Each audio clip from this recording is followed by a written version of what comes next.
जवाब देंगे सबके नॉलेज के लिए बताएंगे। देखिए ऐसा है कि गोरखपुर में अपना रेलवे हॉस्पिटल है और इस रेलवे हॉस्पिटल के अलावा प्राइवेट हॉस्पिटल को भी कुछ पैनल पे डाल दिया गया। उनमें कौन कौन सा हॉस्पिटल है? एक फातिमा हॉस्पिटल है, एक हनुमान प्रसाद के पोद्दार कैंसर हॉस्पिटल है, एक अग्रवाल ऑर्थोपेडिक जो जुबली इंटर कॉलेज के पास है वो है, ठीक है ना, राज आई हॉस्पिटल है, उसके अलावा गाजियाबाद का एक हॉस्पिटल है, वेदांता है, दिल्ली का हार्ट एंड लंग इंस्टीट्यूट है, ऐसे करके बहुत सारे हॉस्पिटल हैं और तमाम डायग्नोस्टिक सेंटर। देखिए ये प्राइवेट हॉस्पिटल को इम्पैनल करने की जरूरत क्यों पड़ी?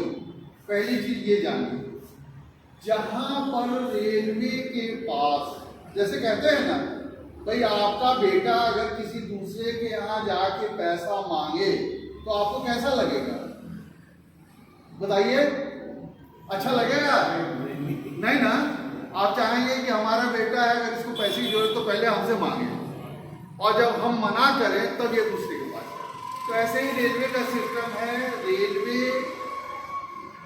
हॉस्पिटल प्राइवेट को इम्पैनल इसलिए किया गया है कि जहां पर रेलवे के पास वो सुविधा नहीं है जिसका जिसकी जरूरत पेशेंट को है, तो हम वहां पर रेफर करें। क्लियर हो गया?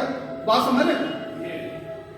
अगर रेलवे हॉस्पिटल में खून का टेस्ट होता है तो प्राइवेट को भेजेगा, लेकिन वही खून का टेस्ट कुछ इतना हाई कैटेगरी का है जिससे ये पता करना है कि शादी के अंदर कैंसर का तो नहीं कुछ वो आ रहा है, इन्फेक्शन हो रहा है, तो वो कैंसर के इन्फेक्शन वाला जो है वो तकनीक रेलवे के पास नहीं है।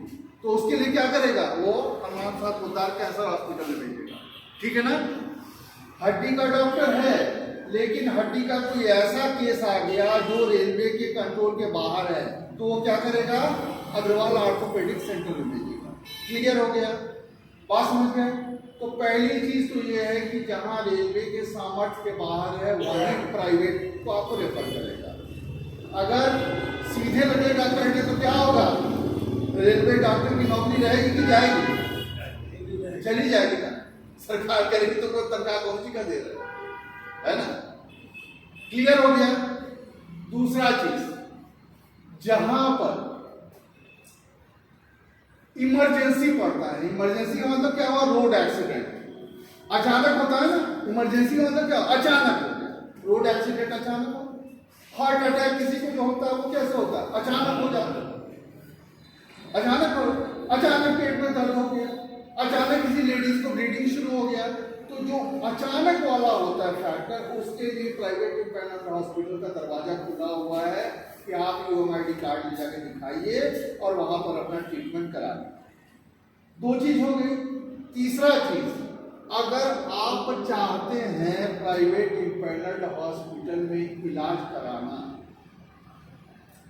तो क्या है? प्राइवेट इम्पैनल्ड हॉस्पिटल क्या करता है? वो तो पैसा लेता है पब्लिक से, है ना? जनरल है कि अगर उनके ओपीडी में जाइएगा, उनका 400 रुपया फीस है और आप अपना यूएमआईडी कार्ड दिखाइए और कहिए कि भैया हम सेंट्रल गवर्नमेंट के पेंशनर हैं, तो एज पर रूल उनको क्या करना है कि सेंट्रल गवर्नमेंट का जो प्रिस्क्राइब रेट है 250 रुपया, सिर्फ 250 रुपये में ही वो आपकी पर्ची बना दी। आप समझ रहे हैं ना? हमारी पॉइंट को समझ रहे हैं ना? जो प्राइवेट जो पैनल रेलवे के पैनल पे वहां पर एज पर रूल 250 रुपये में वो पर्ची बना देगा। सेंट्रल गवर्नमेंट का जो प्रिस्क्राइब रेट है उस रेट के हिसाब से आप ट्रीटमेंट करा लीजिए। अब सुनिए, मैं काशीपुर गया, इज्जत नगर मंडल में काशीपुर है, सुने ना काशीपुर का नाम? काठगोदाम का नाम सुने होंगे। काशीपुर में गया, वहां पे हमारी नई ब्रांच की ओपनिंग हो रही थी। वहां प्रॉब्लम ये था कि वहाँ एक हेल्थ यूनिट है। मैंने पूछा इसमें डॉक्टर कब कब आते हैं, तो उन्होंने कहा कि भाई हफ्ते में 3 दिन के लिए आते हैं। हमने कहा बाकी दिन? बाकी दिन भगवान के भरोसे। हमने कहा कैसे इलाज कराते हैं? तो कहने लगे कंसल्टेशन फी लेते हैं, उसके बाद जो इलाज करते हैं सब लोग पैसा लेते हैं, देख कराना पड़ता है। तो मैंने कहा कि आप लोग को पता है कि यहाँ पे कुछ प्राइवेट इंडिपेंडेंट हॉस्पिटल भी हैं? कह रहे नहीं हमको नहीं पता। जैसे आप बोले ना एक्सीडेंट फ्री सर्विस अवार्ड के बारे में हमको नहीं पता है, वैसे ही बोलते हैं हमको नहीं पता। मैंने कहा साहब इस काजीपुर में करीब 15 किलोमीटर के डिस्टेंस पे 5 प्राइवेट इंडिपेंडेंट हॉस्पिटल हैं जो रेलवे के पैनल। उन्होंने नाम पूछा, मैंने बता दिया भाई फला फला फला फला हॉस्पिटल। और हमने कहा कि आज तो रूल वही चीज कि आप अपना कार्ड दिखा के अगर वो 500 रुपया बाकी से लेते हैं तो आपका 250 रुपये पर ही देखिए। उनको हमने बताया, फिर मीटिंग खत्म हो गई, मैं गोरखपुर आ गया। फोन से मैंने पूछा कि आप लोगों ने पता किया? उन लोगों ने कहा हाँ साहब गए थे पता किए। और उन लोगों ने कहा क्या कि 5 के 5 हॉस्पिटल तैयार हो गए, कहते हैं कि साहब मैं आपका इलाज करूंगा। किस रेट पे करूंगा? सेंट्रल गवर्नमेंट के प्रेस्क्राइब रेट पे करूंगा। लिहाजा उन लोगों ने ट्रायल भी लिया, अपने बाल बच्चों को भेज के उन्होंने अपना इलाज करवाया। 250 रुपये में उनका OPD हो गया, बाकी खून के साथ जितना टेस्ट व्यवस्था वो सब एकदम जो सेंट्रल गवर्नमेंट का जो रेट है उस रेट पे हो गया। सही रहा। तो ये सुविधा सबको है, लेकिन ये है कि कोई आदमी जानता ही ये जानकारी मिलेगी कहाँ? ये मिल रही है मीटिंग में आप आइएगा, आपके लिए मीटिंग है या जो बुलेटिन हमारी मान लीजिए के लिए मीटिंग में 10-15 लोग हैं, बहुत सारे लोग सुने और चले गए, वो ज्ञान भी नहीं दूसरों को दे पाए। इसमें ये जो बुलेटिन निकलता है ना, इसमें छापा जाता है, लेटर रोज का छाप दिया जाता है। नहीं तो अब मान लीजिए गोरखपुर में ही आपने कितने चीज़ों को बताया, हाँ, लेकिन सारी चीज़ें होने के बाद हमें को नहीं मालूम कि बहुत सारी हॉस्पिटल का टाइप नहीं मालूम। तो वही तो इसीलिए तो हम लोग बेसिकली इसीलिए ये करते हैं कि एसोसिएशन के ब्रांचेस को एस्टेब्लिश किए हुए हैं, लोगों को बुलाते हैं, जो आते हैं समझते हैं। देखिए ऐसा है कि हम लोगों का जो सिस्टम है, सिस्टम ऑफ वर्क है, वो क्या है? सिस्टम ऑफ वर्क पहला चीज हम लोग का बुलेटिन है, इसमें हम रेलवे बोर्ड का चिट्ठी छाप देते हैं, जिस चिट्ठी में लिखा हुआ है कि ये सुविधा आपको है। रेलवे बोर्ड का ओरिजिनल लेटर, इसमें भी कई लेटर छपे हुए हैं, आप उसमें छपा रहता है।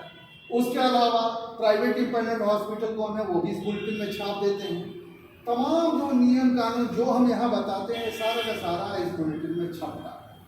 तो आपके पास अथॉरिटी है, कभी भी जो पढ़ने की किसी को भी आप उसको दिखा सकते हैं।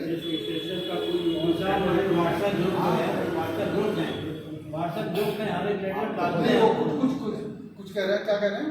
मैं ये पूछ रहा हूँ कि आप एसोसिएशन से रिलेटेड कोई ऐप हो, व्हाट्सएप कोई चैनल हो, यूट्यूब चैनल हो जिस पर ये सारी चीज़ें आती हैं? राइट ऐसा कुछ है? ऐसा है, यूट्यूब चैनल है पूर्वोत्तर रेलवे पेंशनर्स एसोसिएशन, लिखिएगा। अब आज जो हो रहा है ना, देखिए कल यूट्यूब पे ही चढ़ जाएगा। तो पूर्वोत्तर रेलवे पेंशनर्स एसोसिएशन लिखिएगा तो यूट्यूब चैनल पे ये सारा का सारा लाइव आपको मिल जाएगा सब। इस बुलेटिन में नहीं, मतलब वो यूट्यूब चैनल का नाम है? आप वैसे यूट्यूब पे जाइए और पूर्वोत्तर रेलवे उस पर लिखिए, सर्च पूर्वोत्तर रेलवे पेंशनर्स एसोसिएशन। यही पूर्वोत्तर रेलवे पेंशन स्टेशन ऊपर सिंबल बना हुआ है साइड में, वो आप को ऐसा सब्सक्राइब है कर कि जैसे ही आप एसोसिएशन में 500 रुपये की मेंबरशिप देके ज्वाइन करते हैं, तुरंत आपको व्हाट्सएप ग्रुप से ब्रांच के सेक्रेटरी ऐड करते हैं, जोड़ देते हैं। जब आप उसमें आ गए तो वहाँ से आपको इन्फॉर्मेशन मिलेगा, जो भी यूट्यूब पे आएगा वो उसी में आपको लिखा मिल जाएगा, साहब ये लिंक है, ऐसे है वैसे है। हम लोग का एक फेसबुक भी चलता है, तो फेसबुक से भी हर चीज़ का प्रचार प्रसार होता रहता है। तो हम लोग मैंने डिफरेंट जो मोड है, बुलेटिन हो गया, व्हाट्सएप हो गया, फेसबुक हो गया, यूट्यूब हो गया, इस सारी चीज़ों के माध्यम से लोगों को जागरूक करें। तो उसके बाद भी किसी की प्रॉब्लम होती है तो हम लोग फोन पे जाते हैं। अब इससे ज़्यादा कोई क्या कर सकता है कि नहीं? अब कोई एकदम कहानी ना खोले तो कोई क्या कर सकता है? हम लोग बड़ी बड़ी मीटिंग्स कर रहे हैं, देख रहे हैं ना आप, लोगों ग्राउंड में हम लोग ने मीटिंग किया, 1000 का भीड़ इकट्ठा हुई, तो ये सब कर रहे हैं। इससे ज़्यादा और ये सब क्या कर रहे हैं भाई? अगर आप 500 रुपये मेंबरशिप देते हैं तो हमारे पॉकेट में नहीं जाता, एसोसिएशन के खाते में जाता है। हम लोग तो निस्वार्थ भाव से अपना लगा के अपना खून जला के मेहनत करते हैं। तो यही है एसोसिएशन का चीज़। और चलिए बहुत अच्छा लगा साथियों, आज हम लोग के बीच बहुत सारे लोग हैं। जनवरी के महीने में किसी का बर्थडे है क्या? सिवाय एक आदमी के। आपका भी जनवरी में बर्थडे है, 1 जनवरी। तो आइए सर जी।